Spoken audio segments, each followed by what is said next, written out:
It's good to see everyone back for this section of the space environment. Today's topic is interesting because we'll be talking about the human, and that means you, element of space. So far in this chapter, we've discussed the big picture of space, the cosmic perspective, as well as the space environment and its impact on the spacecraft. In this section, we're going to talk about how people live and work in space. So, let's start. People have adapted to Earth's unique atmosphere and conditions since the beginning of time. But adapting to space travel isn't as easy as it might seem. We've learned to deal with the harsh space environment, and now we're going to talk about the hazards to humans in space, including free fall, radiation and charged particles, as well as mental and emotional effects. Then we'll discuss how we meet those challenges. We're also going to look at the present and future of space travel, something that may be a part of your future.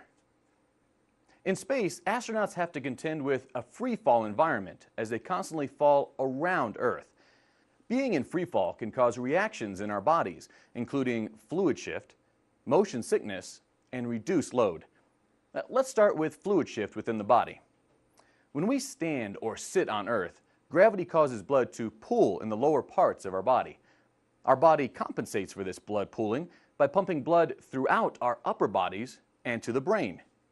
In the free fall environment of space, our blood doesn't pool in the lower parts of our body, but equalizes somewhat throughout our body. So, in space, the astronauts have more blood than usual in their upper bodies, causing facial puffiness called edema. In the early stages of this fluid shift, astronauts may experience multiple symptoms such as a stuffy nose, headache, and a swollen face. To counteract these symptoms, the body dehydrates or loses water because more fluids are processed through the kidneys. When astronauts come back to Earth, gravity causes the blood to rush to the lower body again very quickly. As a result, the astronaut's blood pressure isn't maintained normally. Usually, a person's blood pressure is the same no matter what activity they're involved in, like walking, lying down, or sitting. In space, the astronaut's blood pressure and heart rate fluctuate. They may also experience an increased heart rate, like you do when you're doing something physically challenging. Here you can see what an astronaut's body might look like before, during, and after spaceflight. Initially, the upper body is puffed up quite a bit, but over time, some of the puffiness goes away. Astronauts returning from space after short flights tend to return to normal after a short time. Scientists have developed different techniques and equipment that counteract this fluid shift. The lower body negative pressure suit, shown here, is one of them. It works this way.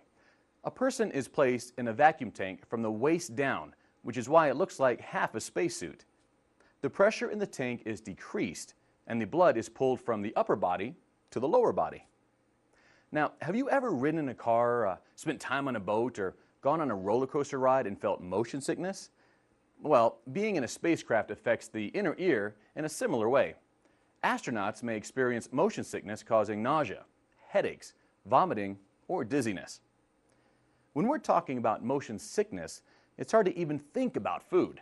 But astronauts have to eat, and in free fall, food has to be prepared and eaten carefully so that it doesn't float around. You can see here that liquids are in squeeze bags and tortillas replace crumbly bread. So, making a peanut butter and jelly sandwich is a little more complicated. This photo also shows that as the entire spacecraft is in free fall around Earth, everything in it is falling as well. Here, the astronaut is falling around Earth inside the spacecraft, and the food is also falling. You've been taught about the importance of exercise. Well, it's the same in space. The benefits of exercise have several physical effects, which we'll talk about now. Just like on Earth, exercise has important mental and emotional benefits as well. Because astronauts are in a continual state of free fall, their bones and skeletal muscles don't have to support the weight they do on Earth. Since they're in free fall, they don't have to fight gravity. As you sit or stand, your skeleton and muscles are holding you upright against the pull of gravity. In space, astronauts don't have to fight gravity, so they become weaker unless they exercise. Our skeletal system protects organs and produces red blood cells. but the decreased load on bones in free fall can cause them to lose calcium and phosphorus.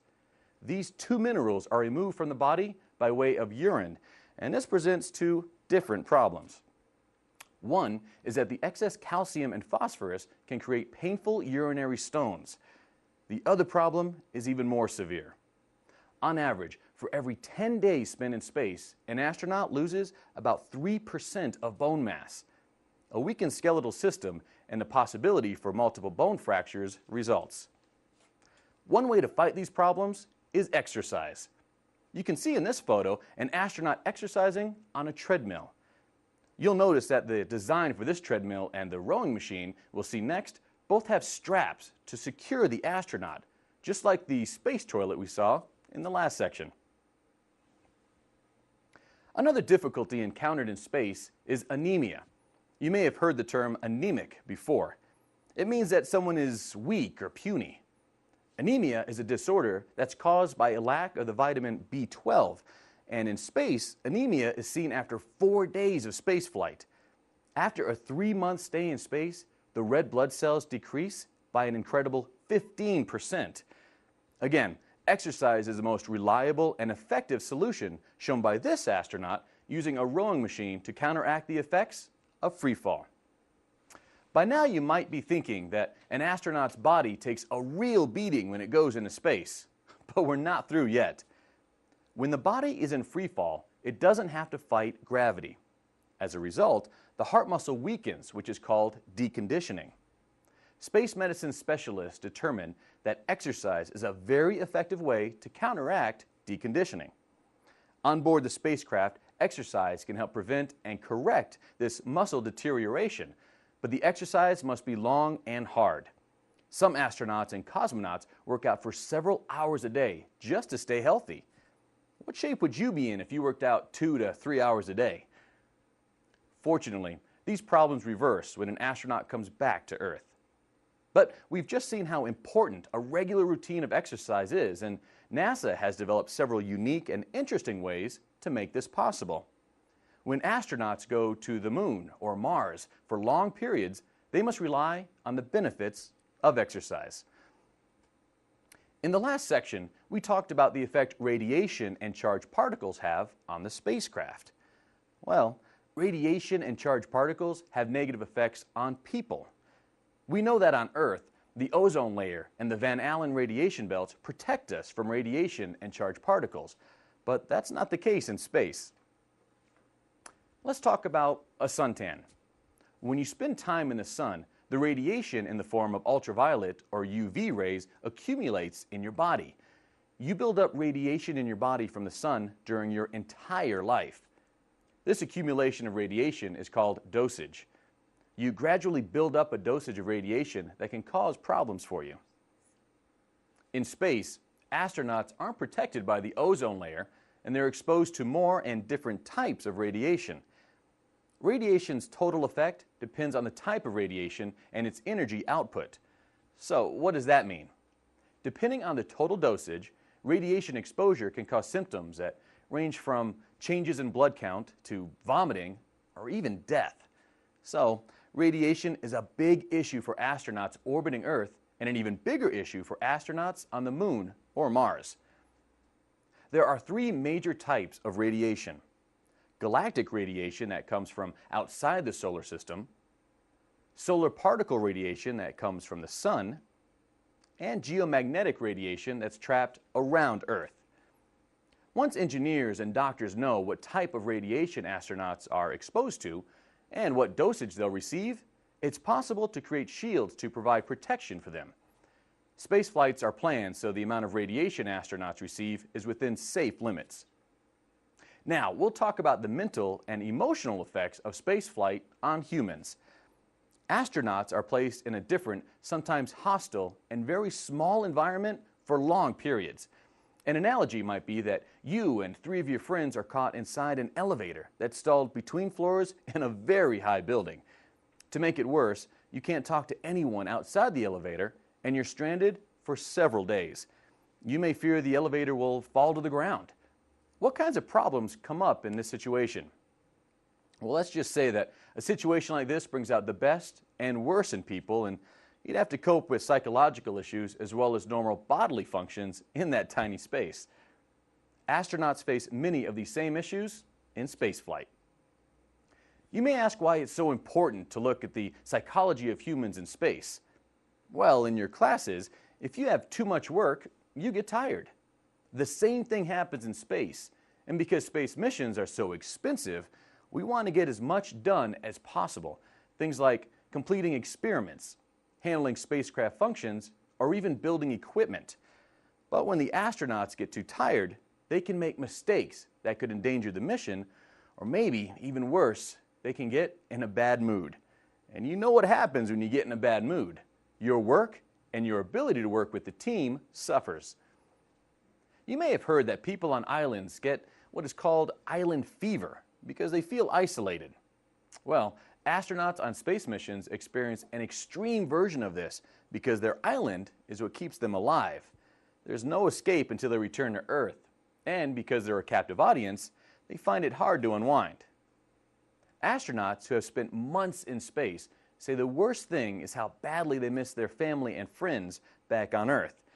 You can see here on the International Space Station, astronauts can send and receive email and talk via ham radio to people around the world. That communication helps ease some of the loneliness. They're also provided with music, video games, and movies to create a more secure and home-like environment. We just talked about astronauts feeling isolated when they're in space, but sometimes the opposite problem occurs. Because astronauts are confined to a small space, they need to find a way to take a break and get some alone time. NASA space station designers have created a place on the station where astronauts can escape for a break and just relax by themselves. Living on board a space station for months on end is psychologically challenging. For astronauts working in a confined space, life is monotonous and strenuous.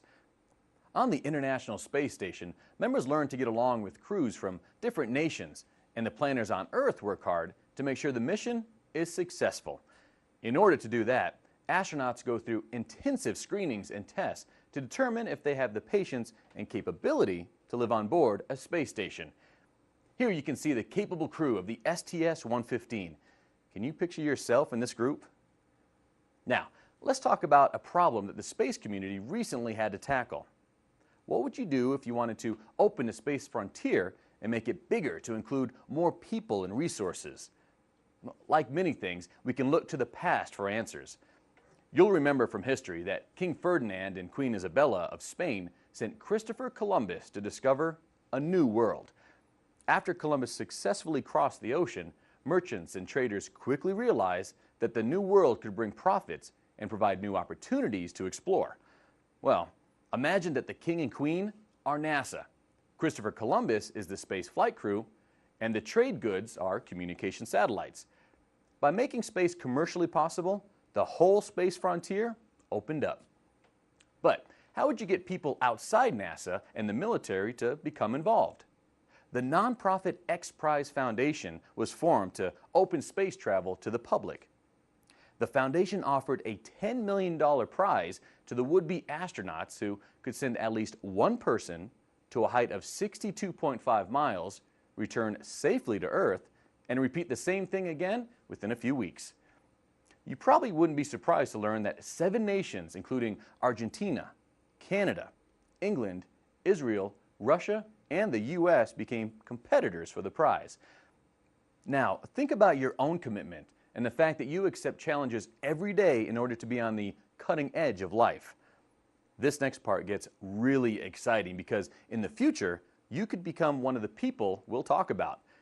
We said that the X Prize opened up spaceflight to the public, but now a company, not a nonprofit foundation, NASA, or the military, has become the first and, for now, the only business to have sent paying passengers to space. Since 1998, Space Adventures Limited has offered what they call space experiences to people just like us. Well, just like us if we had millions of dollars. The first person to become a space tourist was the American Dennis Tito, who you can see here. Before Tito became a wealthy entrepreneur, He was an engineer at the Jet Propulsion Laboratory, where he helped design Mariner probe missions. Tito prefers to be called an independent researcher rather than a space tourist, but the fact is that he paid somewhere in the neighborhood of $20 million to join the Russian Soyuz TM-32 in orbit and dock with the International Space Station. That's some neighborhood. Dennis performed several experiments in orbit that might be useful to his company and business. So, just like the merchants and traders before him, Tito is trying to figure out ways to make space a money-making venture. The second space tourist was Mark Shuttleworth, who holds dual citizenship in South Africa and Britain. Mark also coughed up $20 million to join the International Space Station, where he spent 8 days working on experiments related to AIDS and genome research. Greg Olson, the third space tourist, was a U.S. scientist and businessman who, like Tito and Shuttleworth before him, spent over a year training at Star City, Russia, for his 7-day visit to the International Space Station. Next, let's look at the first woman space tourist. This is Anousheh Ansari. Just a few days after her 40th birthday, she became the first female space tourist. Anousheh is a successful businesswoman who holds degrees in electrical engineering and computer science. Remember we just talked about the X Prize? It's now the Ansari X Prize in honor of her family's multi-million-dollar sponsorship of the foundation. When she was aboard the International Space Station, Anousheh conducted a series of experiments for the European Space Agency on some of the hazards we spoke about earlier: anemia, muscle changes, and the consequences of space radiation. Anousheh is devoted to inspiring young people, and especially young women, to pursue their dreams. You might have noticed something interesting when we talked about these space tourists. They all launched on a Russian space vehicle. Why didn't they launch on the American space shuttle? Well, NASA is still trying to work out the details of how to offer their launch vehicle to commercial customers. But hopefully, by the time the next fleet of space launch vehicles become operational, we'll be able to fly America. We've talked about the Ansari X Prize and space tourism, which are part of Space Present. Now, we'll look at Space Future. By using a combination of robots and humans, we'll be able to meet our goals of making the moon a center for scientific research and a jumping-off point into deep space. So far, you've heard about astronauts and cosmonauts doing great deeds in space. You probably realize that our future depends not only on smart and courageous people going to space, but those who remain on the ground to design and operate space systems. Take a look at this slide for another view of the future: robonauts. A robonaut would be able to assemble large structures, among other tasks, that would be dangerous or impossible for astronauts to perform. And things like loneliness, motion sickness, and problems with floating PB&J sandwiches aren't a problem for robonauts. Okay, now let's see what we've learned. Organize yourselves into small groups and answer these activity questions. If you have any trouble, go over the material again or ask your teacher for help. You should also take this opportunity to ask yourself where you belong in a spaceflight program. In Chapter 3, we discussed the cosmic perspective, the space environment and spacecraft, and how humans live and work in space.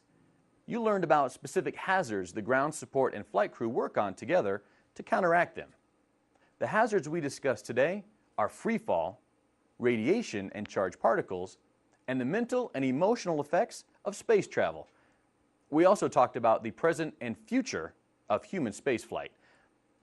Now that we know what we're up against in space, we'll begin learning the basics of orbital motion. See you next session.